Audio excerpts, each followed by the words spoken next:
Friends, मैं आपके लिए आज क्लास 10th की यानी कि 10वीं की वीडियो लेके आया हूँ, जिसका विषय जो है वो सामाजिक विज्ञान यानी कि भूगोल है और सामाजिक विज्ञान का भूगोल है और चैप्टर 1 जिसका नाम है संसाधन एवं विकास। ठीक है, तो ये चैप्टर लंबा है, थोड़ा लंबा नहीं है, लंबा तो बहुत ज़्यादा है। तो इसको 2 या 3 वीडियो में आपको पूरा चैप्टर कंप्लीट करा दिया जाएगा बहुत ही बेसिक नॉलेज के साथ। तो पहला जो आता है संसाधन एवं विकास में, ये समझते हैं कि संसाधन का मतलब होता क्या है, हम संसाधन किसको कहेंगे। तो देखिए, प्रकृति से यानी कि नेचर से, ठीक है, प्रकृति से जो प्राप्त विभिन्न वस्तुएं हैं, प्रकृति ने हमें जो चीज़ भी वस्तुएं दिया है, जो चीज़ भी हमें प्राप्त हुआ है और जो हमारी आवश्यकताओं को पूरा करता है। ठीक है, और अब देखो, प्रकृति ने हमें जितने भी चीज़ दिए हैं वो हमारी आवश्यकता को पूरा करने के लिए ही दिया है। ऐसा कोई भी वस्तु नहीं है जिसका कोई अहमियत नहीं है। बेशक से आप उस चीज़ का अहमियत नहीं जानते होंगे, तो आपके नज़रों में ये लग सकता है कि वो हमारे आवश्यकताओं को पूरा नहीं करता है, लेकिन प्रकृति ने जितने भी चीज़ों को बनाया है वो सारे चीज़ अपने मनुष्य के काम आती है। ठीक है, तो प्रकृति से प्राप्त सभी वस्तुएं जो हमारी आवश्यकताओं को पूरा करता है तथा जिनको बनाने के लिए प्रौद्योगिकी यानी कि इंग्लिश में इसे कहते हैं टेक्नोलॉजी, प्रौद्योगिकी को इंग्लिश में टेक्नोलॉजी कहते हैं। ठीक है, और हमारी मदद करता है, तो इसी को हम क्या कहते हैं, संसाधन कहते हैं। संसाधन यानी कि अब देखो, यहाँ पे एक आता है कि क्या मानव मानव संसाधन है। ठीक है, ये क्वेश्चन आपके मन में शायद आता होगा, या मैं आपसे सवाल करता हूँ कि क्या मानव संसाधन है। तो किसी का होगा कि यहाँ हाँ हो सकता है और किसी का होगा नहीं। तो जिसका जिसका सवाल नहीं है उसको मैं बता देता हूँ कि मानव जो है वो भी एक संसाधन है, यानी कि मनुष्य एक संसाधन है। क्योंकि पहले ही हीडिंग में हमें ये कह रहा है कि प्रकृति से प्राप्त विभिन्न वस्तुएं। तो मानव क्या है, मानव भी तो प्रकृति से प्राप्त हुआ है, मानव को भी ईश्वर ने ही बनाया है। ठीक है, प्रकृति से, प्रकृति की ही देन है, तो मानव भी अपने आप में एक संसाधन है। उसके बाद आगे आता है कि प्रसिद्ध भूगोलविद थे जिसका नाम था, एक प्रसिद्ध भूगोलविद जिसका नाम था जिमरमैन। तो इन्होंने कहा था कि संसाधन होते नहीं बल्कि सॉरी संसाधन संसाधन होते नहीं बनते हैं। ठीक है, ऐसा कहा था जिमरमैन ने कि संसाधन होते नहीं बनते हैं। उसके बाद आगे बढ़ते हैं और एक यहाँ पे एक डायग्राम हम लेना भूल गए हैं। आपके बुक में अगर आप देखेंगे तो इस प्रकार से यहाँ पे संसाधन होगा लिखा हुआ, और उसके बाद इधर होगा प्राकृतिक संसाधन। ठीक है, उसके बाद इधर होगा मानवीय संसाधन, फिर उसके बाद इधर होगा जैव अजैव, इस प्रकार से निम्नीकरण और निम्नीकरण संसाधन होंगे। तो वो डायग्राम लेना भूल गए, तो चलिए जानते हैं। अब देखिए, उत्पत्ति के आधार पर संसाधन के कितने प्रकार होते हैं। ठीक है, उत्पत्ति के आधार पर संसाधन के 2 प्रकार होते हैं। पहला आता है जैव संसाधन और दूसरा आता है अजैव संसाधन। तो जैव संसाधन क्या होते हैं कि ये ऐसे संसाधन होते हैं और इसकी प्राप्ति जो होती है हमें, वो जैव मंडल से होती है। ठीक है, अब जैव मंडल में कौन कौन से आते हैं, तो जैव मंडल में जितने भी सजीव वस्तुएं होती है जिनके लक्षण एकदम सजीव जैसे होते हैं, जैसे कि मानव हो गया। मानव क्या है, एक सजीव है, इसमें मतलब सजीव के सारे लक्षण मौजूद हैं। जैसे वन हो गया यानी कि जंगल हो गया, ठीक है, मत्स्य हो गया, पशुधन हो गया, ये सब क्या है, ये सब जैव हैं। तो जैव यानी कि इन सब के अंदर एक सजीव की सारे लक्षण मौजूद हैं, तो इसको हम क्या कहेंगे, जैव संसाधन कहेंगे। ठीक है, तो ऐसे संसाधन की प्राप्ति जो जैव मंडल से होती है और इनमें सजीवों के सभी लक्षण मौजूद होते हैं। उदाहरण के तौर पर देखें तो मनुष्य, वनस्पति, मत्स्य, पशुधन एटसेट्रा, बहुत ज़्यादा। उसके बाद आगे आता है अजैव संसाधन। अजैव संसाधन, इसमें हमने पढ़ा कि सभी यानी कि सजीव वस्तुओं की सभी लक्षण मौजूद होती हैं।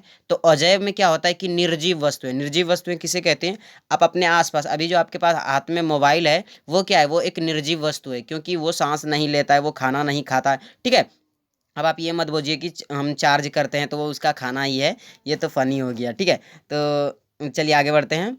अजैव संसाधन के अंतर्गत आता है निर्जीव वस्तुओं। ठीक है, निर्जीव वस्तुओं के समूह को अजैव संसाधन कहते हैं। मतलब आप अपने आसपास जितने भी वस्तुओं को देख रहे हैं वो सारे क्या हैं, वो निर्जीव वस्तुएं। कुछ वस्तुएं ऐसी हो सकती है जो कि, जैसे कि आपने पेड़ पौधे देख रहे हैं, तो वो निर्जीव में नहीं आते, वो सजीव के अंतर्गत आते हैं। ठीक है, जैसे कि उदाहरण के तौर पर देखें तो चट्टान हो गए, धातु हो गए, खनिज हो गए, एटसेट्रा, बहुत ज़्यादा है। तो आपने देखा कि उत्पत्ति के आधार पर जो संसाधन होते हैं वो कितने के, 2 प्रकार के होते हैं, जैव और अजैव हो जाते हैं। उसके बाद आगे आता है टॉपिक उपभोक्ता के आधार पर, यानी कि इंसान उपयोग किस तरह से करता है उसके आधार पर जो संसाधन होते हैं वो कितने प्रकार के होते हैं, तो वो भी 2 प्रकार के होते हैं। एक होता है नवीकरणीय संसाधन और दूसरा होता है अनवीकरणीय संसाधन।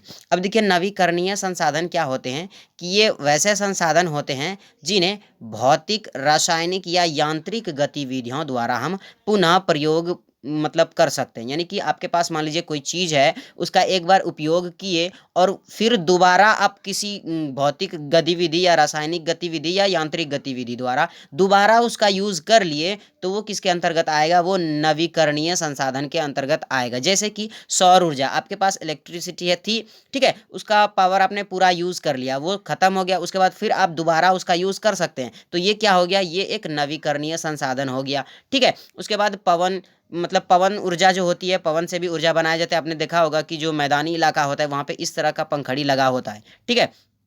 तो ये क्या होता है, ये पवन चक्की इसको कहते हैं और ये पवन ऊर्जा प्राप्त मतलब देता है, ठीक है। तो ये नवीकरणीय संसाधन आप समझ गए। उसके बाद आगे बढ़ते हैं अनवीकरणीय संसाधन के ऊपर। अब अनवीकरणीय संसाधन क्या होते हैं कि अनवीकरणीय संसाधन ये ऐसे संसाधन होते हैं जिनका विकास जो होता है, यानी कि ये संसाधन जो बनते हैं ये बहुत लंबे अवधि समय में बनते हैं, यानी कि बहुत ज़्यादा समय लगता है इस अनवीकरणीय संसाधन को बनने में। जैसे कि ये जटिल प्रक्रियाओं द्वारा भी बनते हैं और इसका कोई कोई ऐसा संसाधन होता है कि प्रक्रिया में पूरा होता है, यानी कि लगभग लाखों लाखों करोड़ों वर्ष लग जाते हैं इसको बनने के लिए, ठीक है। और इसमें कुछ ऐसे भी संसाधन होते हैं जो पुनः चक्रित नहीं होते, यानी कि अगर एक बार उसका यूज़ कर लिए तो वो दोबारा आपको नहीं मिलने वाला है, ठीक है। तो ये क्या होते हैं, ये नवीकरणीय संसाधन के अंतर्गत आते हैं। लेकिन अभी हमने जो पढ़ा, और सॉरी, ये अनवीकरणीय संसाधन के अंतर्गत आते हैं। और आगे हमने जो पढ़ा, सॉरी, पीछे जो हमने पढ़ा कि नवीकरणीय संसाधन उसमें दोबारा प्रयोग कर सकते थे, लेकिन अनवीकरणीय में एक बार अगर आप उसका यूज़ कर लिए तो दोबारा आप यूज़ नहीं कर सकते हैं, ठीक है। और एक बार प्रयोग करने के साथ ही वह समाप्त हो जाता है, ठीक है। जैसे कि उदाहरण के तौर पर बात करें तो जीवाश्म ईंधन, यानी कि कोई मतलब जानवर है, ये जैसे कि मृत हाथी आपके सामने पड़ा हुआ है, तो ये अगर मर गया और इससे मतलब लाखों करोड़ों साल बाद ये मरने के बाद इसका जो जिस्म है वो मिट्टी में मिल गया, मिट्टी में मिलने के बाद थोड़ा सा कुछ हिस्सों में दो बूंदों में क्या होता है, पेट्रोल बनता है, थोड़ा बहुत कम मात्रा में, ठीक है। तो ये अनवीकरणीय संसाधन के अंतर्गत आया, यानी कि अब इस पेट्रोल का आप यूज़ कर लिए तो दोबारा आप इस हाथी को जीवित तो नहीं कर सकते ना, तो ये अनवीकरणीय संसाधन के अंतर्गत आ जाते हैं। उसके बाद आगे आता है स्वामित्व के आधार पर संसाधन कितने प्रकार के होते हैं, यानी कि किस चीज़ पर, किसी वस्तु पर या किसी चीज़ पर किसका अधिकार है, उसके आधार पर जो संसाधन होते हैं वो 4 प्रकार के होते हैं, ठीक है। तो वो कौन कौन से होते हैं, पहले आता है व्यक्तिगत संसाधन। अब ये व्यक्तिगत संसाधन क्या होते हैं कि ये ऐसे संसाधन होते हैं जिस पर किसी खास व्यक्ति का अधिकार होता है, यानी कि मान लीजिए जो आपका घर है उस पर आपका अधिकार होगा या आपके पिताजी का अधिकार होगा, लेकिन किसी एक व्यक्ति का अधिकार होगा। आप किराए वाले रूम पे रहते होंगे तो ये मत बोलिएगा कि उस पर मेरा अधिकार नहीं है, जिसका भी है, ठीक है, तो वो उस पर, उस चीज़ पर किसी एक व्यक्ति का अधिकार होता है, तो उसको हम क्या कहते हैं, व्यक्तिगत, यानी कि संसाधन है वो किसी एक व्यक्ति का हो। अब कहिएगा कि मतलब कोई ज़मीन का अगर टुकड़ा है, जैसे कि भूभाग है, ठीक है, तो उसका तो मतलब हमारे पास है, मतलब वो व्यक्तिगत है, किसी एक व्यक्ति का है, लेकिन सरकार हमसे उसका टैक्स क्यों लेती है, लगान क्यों वसूलती है, तो वो इसलिए लेती है क्योंकि आप उसके ज़मीन पर सारी चीज़ें जो है वो सरकार, मतलब हमारे भारत में क्या है कि पूंजीवादी और समाजवादी दोनों अर्थव्यवस्था को, यानी कि विचारधारा को मिला करके बनाया गया है मिश्रित अर्थव्यवस्था, ठीक है। तो इसलिए ये सरकार का है, तो आप उसको अपने साथ मतलब रहने के लिए, अपना अधिकार जताने के लिए सरकार आपसे वो टैक्स लेती है। जैसे कि आप देखिए व्यक्तिगत में क्या क्या आ जाते हैं, जैसे कि भूखंड हो गया, यानी कि भूभाग हो गया, बाग बगीचा हो गया, तालाब हो गए, कुआं हो गया, एटसेट्रा, बहुत है ऐसे संसाधन ही क्या होते हैं, मतलब ऐसे संसाधन हैं जिस पर व्यक्ति निजी स्वामित्व रखता है, यानी कि अपना अधिकार रखता है, किस पर, व्यक्तिगत संसाधन पर। तो आपने देख लिया कि स्वामित्व के आधार पर व्यक्तिगत संसाधन पहला पड़ा। उसके बाद आगे आता है सामुदायिक संसाधन, यानी कि ऐसे संसाधन होते हैं जो कि पूरे समाज के लिए मतलब उपयोग करता है, उस चीज़ का उपयोग किसी एक व्यक्ति का पर नहीं होता है, वो बहुत सारे व्यक्ति, यानी कि पूरा समाज मिल करके उस चीज़ का उपयोग करता है,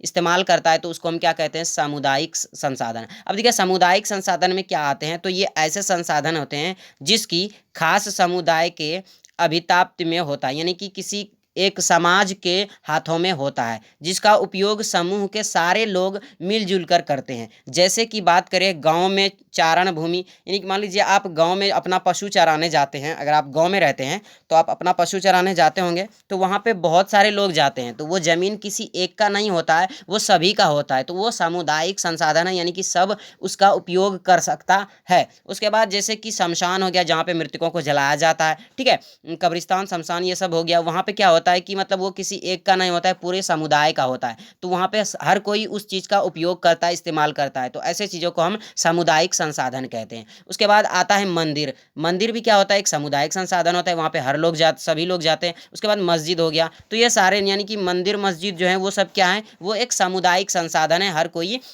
वहाँ पर जाता है, अपना मतलब उस चीज़ का उपयोग करता है, तो सामुदायिक संसाधन भी आप समझ गए। उसके बाद आता है राष्ट्रीय संसाधन। अब राष्ट्रीय संसाधन के बारे में थोड़ा सा जान लीजिए। तो ये देखिए, कानूनी तौर पर देखें तो देश या राष्ट्र के अंतर्गत की सारी वस्तुएं जो होती है, मतलब सारी उपलब्ध संसाधन जो होती है, वो राष्ट्रीय संसाधन कहलाती है। यानी कि आपके देश में, आपके राष्ट्र में जितनी भी चीज़ें हैं वो सब किसका है, वो आपके राष्ट्र का, यानी कि आपके देश जो है, आपका देश का मतलब आपके देश का संसाधन है, यानी कि वो राष्ट्रीय संसाधन है। और देश की सरकार को वैधानिक हक है, यानी कि देश की सरकार को ये हक है कि वे व्यक्तिगत संसाधनों का अधिग्रहण आम जनता के लिए करें, यानी कि व्यक्तिगत संसाधन जो है उसका अधिग्रहण किसके लिए करें, आम जनता के लिए करें, और उसका मतलब उस संसाधन का उपयोग उसके हितों के लिए किया जाए, मतलब आम जनता को किया जाए, हितों के लिए किया जाए। आपके पास मतलब कोई भी चीज़ है, कोई भी ज़मीन का टुकड़ा है, ठीक है, तो वो क्या है, पूरे देश का है, और वो क्या करे, वहाँ की जो सरकार है वो पूरे सरकार मिलजुल कर उस संसाधन का उपयोग करे और अपने जनता के हितों के लिए, रक्षा के लिए उस संसाधन का उपयोग करे। ऐसा ना कि मतलब संसाधन जो है वो सरकार का है तो इसका मतलब सिर्फ सरकार यूज़ नहीं होता, सरकार सब का होता है, और ठीक है, और पूरी जनता मिलजुल कर उसका उपयोग करे। तो ये जो था राष्ट्रीय संसाधन, वो आप समझ गए। उसके बाद आता है अंतर्राष्ट्रीय संसाधन, मतलब कुछ ऐसे संसाधन होते हैं जिस पर पूरी दुनिया का अधिकार होता है, तो ऐसे को हम क्या कहते हैं, अंतर्राष्ट्रीय संसाधन कहते हैं। अब अंतर्राष्ट्रीय संसाधन में क्या आता है कि जैसे ऐसे संसाधन का नियंत्रण अंतर्राष्ट्रीय संस्था करती है, यानी कि ऐसा संसाधन, अंतर्राष्ट्रीय संसाधन का जो नियंत्रण रखती है, यानी कि अपने काबू में जो रखती है, वो अंतर्राष्ट्रीय संस्थान रखती है। अंतर्राष्ट्रीय संस्थान की बात करें तो जैसे कि यूएनओ हो जाएगा, ठीक है, यूनाइटेड स्टेट ऑर्गेनाइजेशन, जिसको हम यूनाइटेड नेशन ऑर्गेनाइजेशन, जिसको हम हिंदी में कहते हैं संयुक्त राष्ट्र, ठीक है। तो ये क्या है, एक अंतर्राष्ट्रीय संगठन है, ठीक है। तो इस प्रकार के संसाधन पर ये सारे मतलब यही लोग इस पर नियंत्रण रखते हैं। अब देखिए, किसी भी देश का जो मतलब होता है, ठीक है, तो वो तट रेखा से 200 किलोमीटर की दूरी छोड़कर खुले महासागरीय संसाधन पर किसी देश का अधिकार नहीं होता है। मान लीजिए कि ये देश है, ठीक है, मान लीजिए ये भारत है, माना इसमें मानना क्या है, तो भारत का नक्शा है ही, ठीक है, तो इससे 200 किलोमीटर इधर, अगर हम इधर आएंगे तो मान लीजिए कि ये 200 किलोमीटर की दूरी है, और यहाँ पर कोई संसाधन हमें मिला है, ठीक है, तो यहाँ पर अगर कोई संसाधन हमें मिला तो उस पर भारत का अधिकार नहीं होगा। ऐसे में किसका किसका अधिकार होगा, तो ये अंतर्राष्ट्रीय संस्थान का होगा, जो भी अंतर्राष्ट्रीय संस्थान है उसका अधिकार होगा, और ये इस संसाधनों का उपयोग वो पूरे राष्ट्र यानी कि पूरी दुनिया के लिए करेगा, मतलब पूरी दुनिया के हितों के लिए वो करेगा, ठीक है। तो किसी देश का अधिपत्य नहीं होता है, यानी कि अगर 200 किलोमीटर के दायरे के अगर बाहर कोई संसाधन मिला है तो अगर उसके पड़ोस में कोई देश है तो उस देश का वहाँ पर अधिकार नहीं होगा, उस पर अधिकार किसका होगा, वो अंतर्राष्ट्रीय संस्थान का होगा। ऐसे संसाधन का उपयोग सिर्फ अनुसंधान हेतु अंतर्राष्ट्रीय संस्थानों की मतलब सहमति से किसी राष्ट्र द्वारा किया जा सकता है। यानी कि अगर अंतर्राष्ट्रीय संस्थान ये आदेश दे देता है कि उसके पड़ोसी जो देश हैं वो उसका उपयोग कर सकते हैं अपने जनता के लिए या किसी और चीज़ के लिए, तब वो कर सकता है वो देश, ठीक है। तो ये अंतर्राष्ट्रीय संसाधन भी आप समझ गए। उसके बाद आगे आता है कि किसी देश की जो तट रेखा होती है, यानी कि अब आप समझिए कि ये ऐसा है कि किसी देश की जो तट रेखा होती है वो 200 किलोमीटर की दूरी तक का क्षेत्र अपवर्जक क्षेत्र मतलब अपवर्जक आर्थिक क्षेत्र के नाम से जाना जाता है। ये बहुत इंपॉर्टेंट है क्योंकि ऑब्जेक्टिव में ये क्वेश्चन पूछा जाता है हर बार। तो 200 किलोमीटर की दूरी तक का जो क्षेत्र होता है वो किस में आता है, वो अपवर्जक आर्थिक क्षेत्र के अंतर्गत आता है। तो यहाँ से हमारा वीडियो खत्म होता है। अगर ये वीडियो आपको पसंद आए तो प्लीज़ लाइक कीजिए